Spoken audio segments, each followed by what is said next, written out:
So the things that we talk about are from the aviation perspective. Crew resource management was initiated in the 1980s or introduced to the airlines in the 1980s as an aviation concept, but it became very apparent quickly after it was introduced that CRM, as it's known, is really universal to any critical outcome environment. We go back in time about 50 years, in the 1960s and 70s, was the beginning of the jet age, and jet aircraft were introduced into commercial aviation and made an impact that was probably could be compared to penicillin in healthcare. I mean, it was a tremendous impact. The aircraft made phenomenal advances. They could go faster, fly farther, fly higher. They carried more people and more payload. They were cheaper to operate. They could climb over weather instead of going around it. In general, they were safer. They were much safer than their piston engine predecessors. They were so much so that we sort of turned a blind eye whenever there was an accident, thinking, well, yeah, we just had an accident, but gosh, our accident rate is so much better than it was before. I mean, it just must be a cost of doing business. It's because what they found was that it wasn't the airplanes that were crashing, it was the pilots. It was the crews, and it was the system that we had and the culture that we had that was causing airplanes to literally fly into the ground. The bottom line of all this, when you look at all the numbers, now those are a couple of anecdotal stories about what worked, and people testify, or testimonials, I guess you'd call them, of the fact that CRM has had an effect on the outcome of these accidents. But you can't argue at all with data. I mean, we're all into that kind of thing. My training is an engineer, and I think all of you are in a scientific field, and when you see the numbers, it's pretty astounding. In 1979, the year that CRM was first introduced, the accident rate per million departures was 7.1. In 2009, it was 0.71. That's 10 times reduction in accident rates. Now, that could be due to a number of factors. Technology has improved the way we do things, but certainly CRM has had a huge impact, and anybody in the aviation industry will attest to that. Communication. This picture, read it carefully, was sent to me from a doctor at Rhode Island Hospital.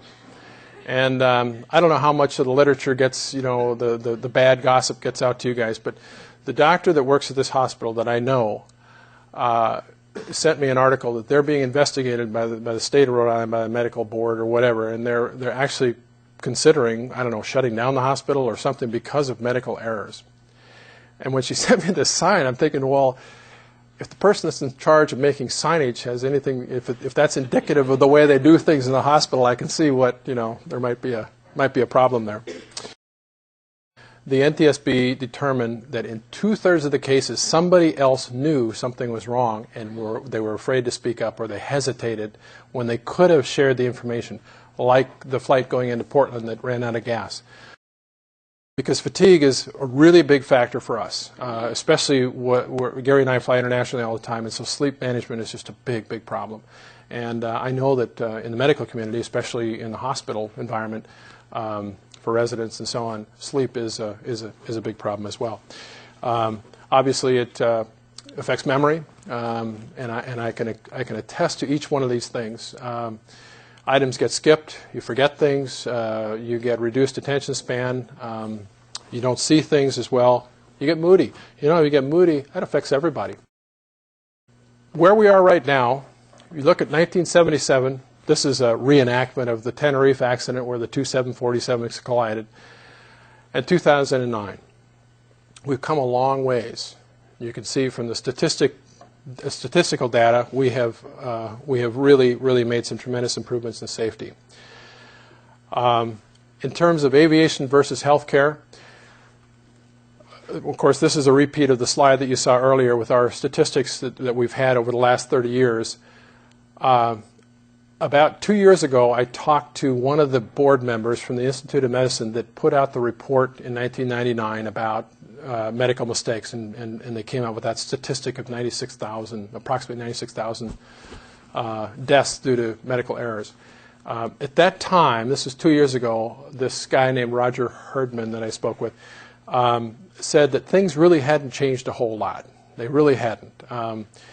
So it's kind of up to you guys, and I think because of the fact that you invited us here to talk, that there's an interest in hearing how someone else succeeded at turning a culture around.